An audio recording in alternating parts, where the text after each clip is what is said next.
Hikmah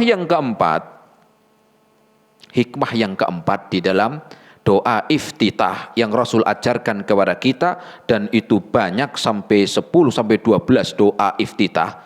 Hikmahnya apa? Agar kita tidak mudah menvonis saudaranya. Agar kita tidak mudah atau terburu-buru di dalam menvonis atau menyalahkan, ya, menyalahkan saudaranya. Ya. Oh, itu doanya enggak kayak saya, oh sesat. Enggak, belum tentu. Tidak setiap apa yang kita enggak ketahui terus berarti itu enggak ada, belum tentu. Mungkin dia mengamalkan doa yang lain, karena memang di sini Rasul memberikan ruang yang luas, bacaan-bacaan yang bermacam-macam. Maka dari itu mengajarkan kepada kita agar tidak gampang menvonis, tidak mudah untuk menyalahkan, apalagi ngecap. Tahu ngecap, Bu? Tempel, tahu stempel? Agar tidak mudah menyetempel orang, maknanya gitu. Gara-gara cuma beda bacaan doa iftitah, oh ini kayaknya sesat. Saya ini taunya begini dari saya kecil, masa dia doanya begitu? Nah, ini namanya mudah dan buru-buru untuk mengecap orang, menyetempel, menyalahkan, menvonis, ini enggak boleh. Sehingga Rasul mengajarkan doa-doa yang bermacam-macam. Hikmahnya apa? Hikmahnya agar kita tidak gampang menvonis saudaranya. Tidak setiap apa yang kita tidak ketahui berarti itu enggak ada. Mungkin dia mengamalkan yang nomor 6, mungkin yang ke-9, kita baru tahu sampai nomor 3. Ya. Terus dari mana biar kita tahu semua? Ya terus belajar. Sehingga kita semakin belajar akan semakin tahu tentang ilmu dan semakin hati-hati. Bukan semakin belajar tambah apa? Tambah merasa paling benar. Semakin belajarnya semangat tetapi merasa dirinya paling berilmu, sudah paling rajin belajar sehingga merasa dirinya paling berilmu. Maka ingat, wa fawqa dzi ilmin alimun. Bahwa di atas orang yang berilmu masih banyak orang yang tahu ilmu. Di atas orang yang berilmu masih banyak orang yang lebih berilmu. Di atas orang yang tahu masih ada orang yang lebih tahu lagi. Sehingga kita itu tidak gampang menyalahkan saudaranya. Tidak mudah menvonis saudaranya. Apalagi terkadang masalah khilafiyah menjadi ribut. Sesama muslim ribut, cuman beda doa. Doa ini A sama doa ini B. Yang ternyata mereka sama-sama punya dalilnya. Kadang-kadang orang yang baru mungkin saking semangatnya, akhirnya mudah menyalahkan. Yang sini yang disalahkan gak mau merasa benar, yang nyalahkan merasa benar, akhirnya jadi ribut. Sehingga kalau kita yang ribut sebagai seorang muslim, yang ketawa siapa? Yang ketawa setan jadinya. Kenapa? Karena misinya setan itu ya membuat kita itu selalu ribut. Maka jangan jadi tim sesnya setan. Tahu tim sesnya setan, Bu? Bantu biar kita ribut. Bantuin biar orang itu ribut mulu. Itu. Jangan apa? Jangan jadi tim sesnya setan. Naam. Naam, jamaah rahimani Allah wa iyyakum jami'an. Ya, kita lanjutkan. Itu hikmahnya. Kenapa Rasul mengajarkan doa-doa yang bermacam-macam dalam doa iftitah.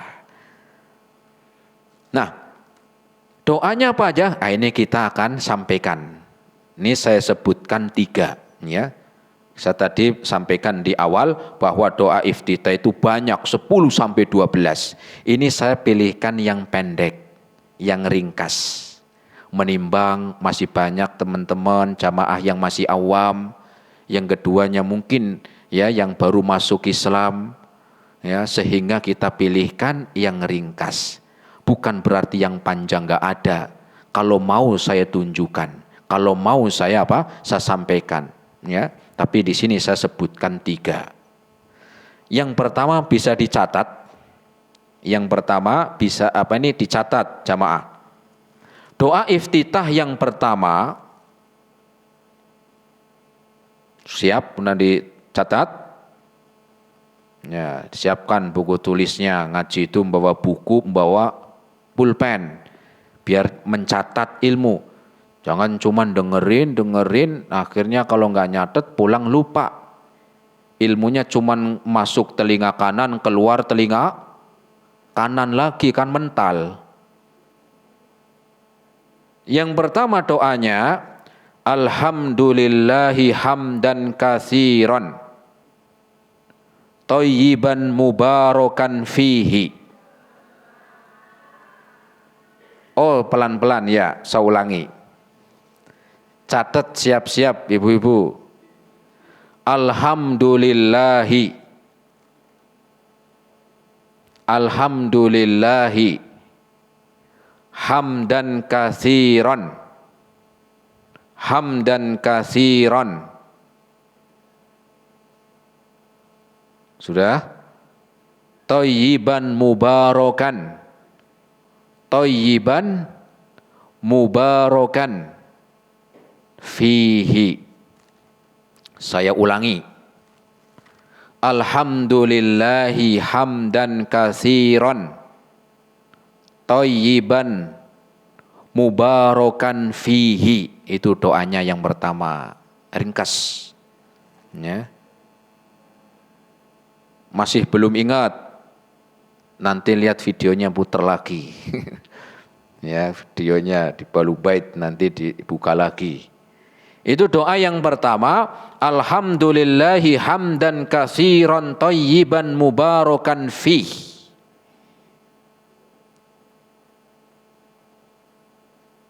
Yang kedua sekarang, biar bisa ganti-ganti, kan gampang ngapalinya. Ini saya pilihkan yang paling ringkas jemaah.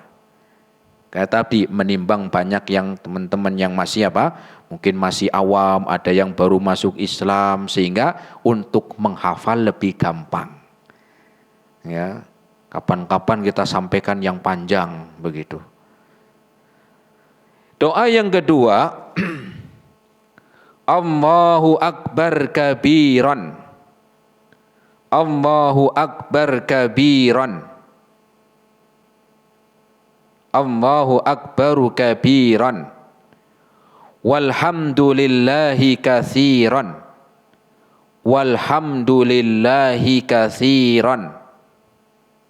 Walhamdulillahi katsiran. Wa subhanallahi wa subhanallahi wa subhanallahi bukratan wa asilan. Bukratan wa asilan. Bukratan wa asilan. Saya ulangi dari awal. Allahu akbaru kabiran. Walhamdulillahi katsiran. Wa subhanallahi bukratan wa asilan. Saya ulangi lagi biar ibu-ibu nanti pulang sudah hafal. Allahu akbar kabiran. Walhamdulillahi katsiran. Wa subhanallahi bukratan wa asilan. Dua-duanya hadis yang pertama sama doa yang pertama dengan doa yang kedua itu semuanya dua-duanya diriwayatkan oleh Imam Muslim. Dua-dua hadis ini atau yang pertama dan yang kedua ini diriwayatkan oleh Imam Muslim. Ya, itu doanya. Nanti ibu-ibu bisa dihafalkan semuanya karena ini saya pilihkan yang pendek, yang ringkas. Ya. Kemudian yang ketiga. Yang ketiga adalah subhanaka. Subhanaka. Subhanaka. Allahumma. Allahumma. Allahumma. Wa bihamdika. Wa bihamdika. Tabaraka. Tabaraka. Tabaraka. Ismuka. Ismuka. Wa ta'ala. wa ta'ala jadduka jadduka jadduka wala ilaha wala ilaha wala ilaha ghairuka ghairuka ghairuka. Saya ulangi dari awal.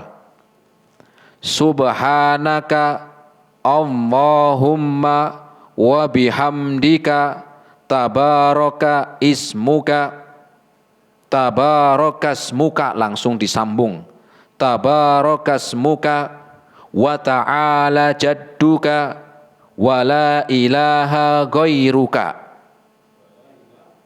wa la ilaha ghairuka. Ini kalau kita lihat artinya luar biasa jemaah, isinya pujian sanjungan kepada Allah. Ya.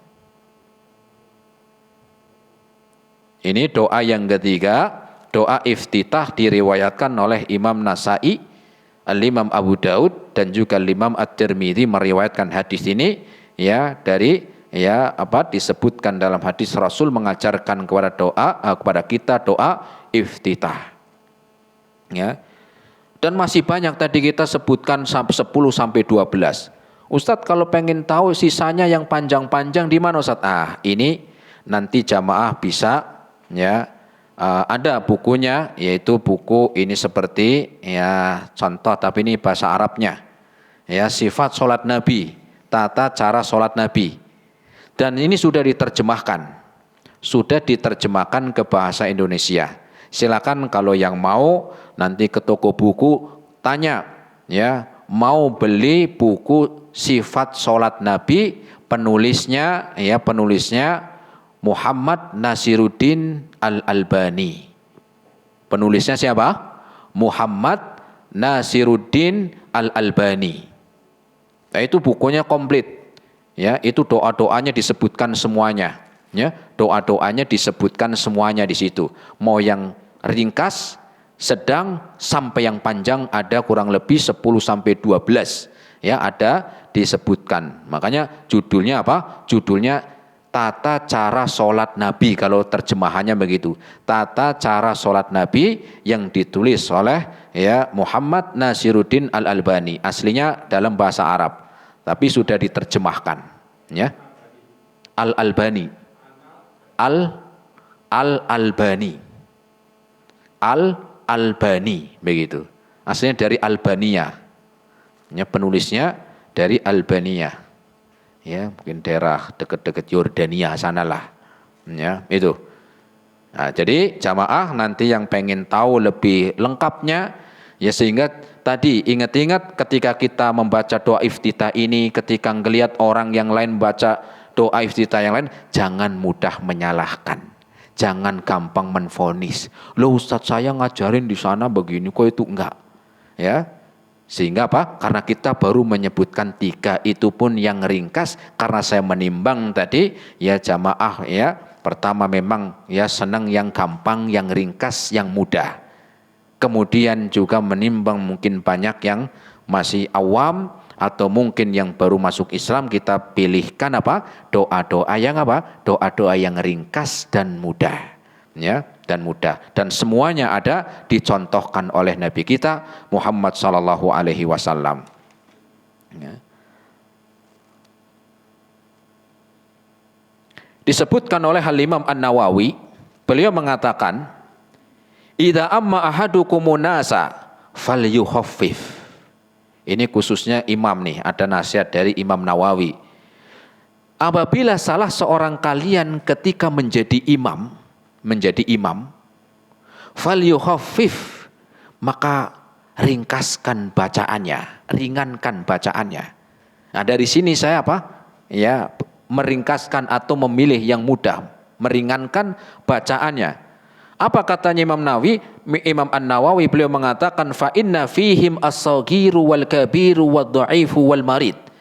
Karena terkadang jamaah itu yang sholat, yang jadi makmum, ada mungkin di situ anak kecil, ada orang yang sudah lanjut usia, ada yang memang lagi capek, ada yang juga lagi sakit. Ya, lagi sakit.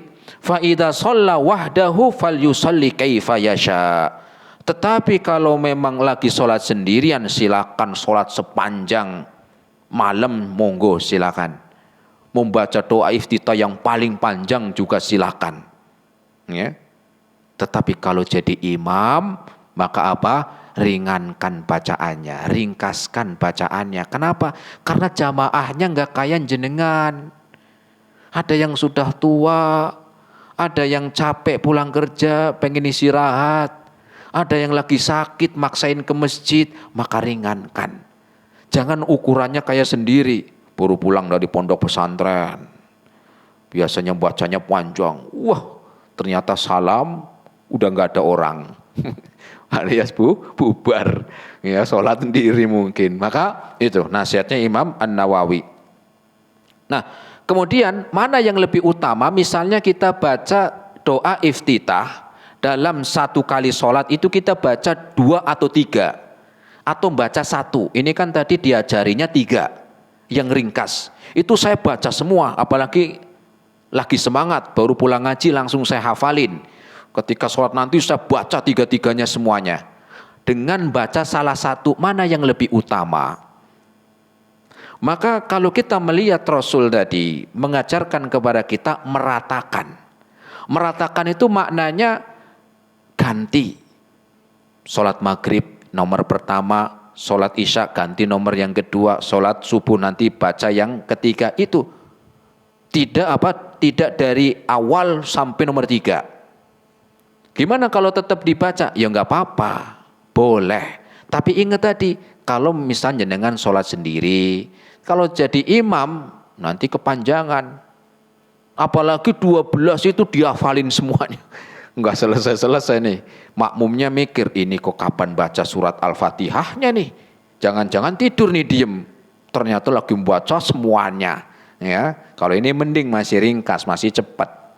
Nah, jadi itu jamaah. Ya, maka lebih utamanya mana? Lebih utama tetap baca salah satunya, nanti sholat yang lain baca salah satunya yang lain untuk bisa meratakan, dan hikmahnya tadi agar kita mencontoh Rasul dengan meratakan bacaan-bacaan doa iftitah ketika sholat. Misalnya ada lagi, Ustadz gimana kalau saya telat sholat misalnya bukan telat rokaat, tetapi masuk sholat jamaah imam sudah baca surat Al-Fatihah atau baca surat setelah Al-Fatihah, dan itu kan dijaharkan bacanya surat maghrib misalnya. Apakah saya baca doa iftitah sedangkan imam sekarang sudah mau ruku misalnya, atau sudah baca surat Al-Fatihah, atau sudah lagi membaca surat, sedangkan saya baru datang telat, tidak dari awal, maknanya gitu. Ya, apakah saya juga membaca doa iftitah? Maka di sana ada 2 pendapat. Saya bawakan pendapat yang lebih kuat. Ya, bahwa ketika kita tidak mendapati takbiratul ihramnya imam, otomatis kan kita telat dari imam karena imam sudah membaca Al-Fatihah duluan. Maka kita Kita diperintahkan untuk diam dan mendengarkan bacaan imam. Berarti enggak baca doa iftitah Ustaz? Enggak. Ini pendapat yang pertama, dan pendapat yang insya Allah lebih kuat, yang didukung dengan dalil. Ada yang pendapat yang kedua, tetap baca doa iftitah karena itu doa pembuka. Ya. Tapi kita pilih yang pertama, yaitu diam dan langsung takbiratul ihram dan dengarkan bacaan imam. Ya, dengarkan bacaan imam. Mana dalilnya? Dalilnya Allah sebutkan dalam Al-Quran surat Al-A'raf ayat yang ke-204. Surat apa?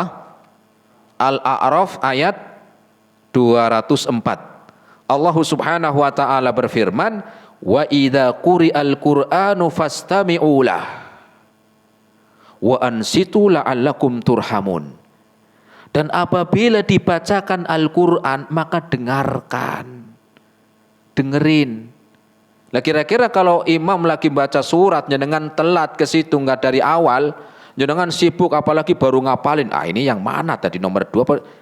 Akhirnya nggak mendengarkan bacaan imam, sibuk dengan apalannya tadi. Apalagi belum hafal lagi. Ya, baru mulai menghafal. Ya. Padahal Allah sebutkan fastami'ulah, maka dengarkan. Wa ansitu, kemudian diem. Nah, sekarang kan lagi dibacakan Al-Qur'an oleh imam, dibacakan surat Al-Fatihah, dibacakan surat-surat, maka dengarkan, diem. La'allakum turhamun, semoga kalian mendapatkan rahmat. Ya. Jadi apa? Ya, ketika kita telat tidak dari awal, ya datang ke masjid sholat jamaah ternyata imam sudah membaca surat Al-Fatihah atau sudah membaca surat, ya surat setelah Al-Fatihah, maka kita diperintahkan takbir dan diam dengarkan bacaan imam. Ya. Dan ini juga dikuatkan oleh Al-Imam Ibnu Qudamah. Dalam kitabnya Al-Mughni beliau mengatakan yatanawwalu kullu syai'in yushkilu anisima. Hendaklah usahakan bagi makmum untuk menyibukkan mendengarkan bacaan imam. Nah kalau sendiri masih, waduh ini habis ini apa? Ataupun mungkin dia hafal pun akhirnya dia apa? Fokusnya kepada bacaan doa iftitahnya, dia yang tidak mendengarkan imam. Kecuali kalau sholat sendiri beda lagi. Ini kan sholat jamaah.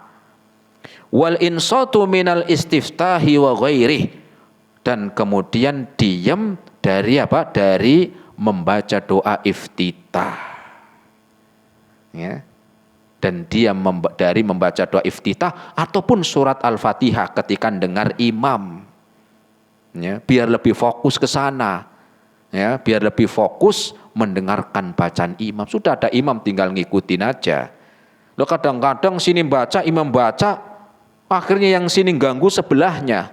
Apalagi yang ini yang baca sini, yang makmum baca suaranya agak kencang. Ini kan mengganggu. Sudah jelas imam itu lagi ngimam, sudah dengerin. Diam dan dengerin. Ini baca sibuk sendiri, udah suaranya dikencangin. Ini sebelahnya terganggu. Nah itu. Maka ini ya yang lebih kuat. Kemudian juga dikatakan oleh Syekhul Islam Ibnu Taimiyah, beliau mengatakan wala yastaftihu wala yasta'idu hala jahril imam. Ya, tidak membaca doa iftitah dan tidak membaca ta'awud. Ini ta'awud nanti setelah iftitah ada ta'awud. A'udzubillahi minasyaitonirrajim itu ada. Ya, tidak membaca doa iftitah dan juga tidak ta'awud ketika imam jahar. Apa jahar? Bacanya keras, dengerin, diem dengerin. Ya, apalagi kalau tahu maknanya, tahu artinya, ya lebih lagi untuk lebih apa? Lebih ya khusyuk, ya minimal dengarkan. Makanya Allah tadi sebutkan apabila dibacakan Al-Qur'an maka fastami'ulah, dengarkan, wa ansitu, kemudian diam, dengarkan dan diam, la'allakum turhamun. Semoga dengan itu kalian mendapatkan rahmat Allah Subhanahu wa taala. Pertanyaan yang lain, Ustadz, kalau sholat jenazah, apakah juga dianjurkan, diperintahkan membaca doa iftitah? Maka jawabannya tidak. Ya, sholat jenazah itu apa? Tidak membaca doa iftitah. Ya, karena memang sholatnya ringkas, ya, dan nggak ada sujud, nggak ada rukuknya. Sholat jenazah, ya ringkas. Maka di sana, ya disebutkan apa? Tidak membaca doa iftitah ketika sholat jenazah. Semoga bermanfaat. Ini yang kita sampaikan, ya semoga bisa kita amalkan, semoga menambah ilmu di dalam keislaman kita. Tentunya ini dalam pembahasan tentang sholat, karena memang pembahasan sholat ini sangat penting dan amalan yang pertama kali akan didatangkan pertanggungjawabkan kita di hadapan Allah Subhanahu wa taala. Semoga bermanfaat. Wassallallahu ala nabiyyina Muhammad wa ala alihi wa ashabihi wa sallama tasliman katsira. Subhanakallahumma bihamdika asyhadu an la ilaha illa anta astaghfiruka wa atubu ilaik. Assalamualaikum warahmatullahi wabarakatuh.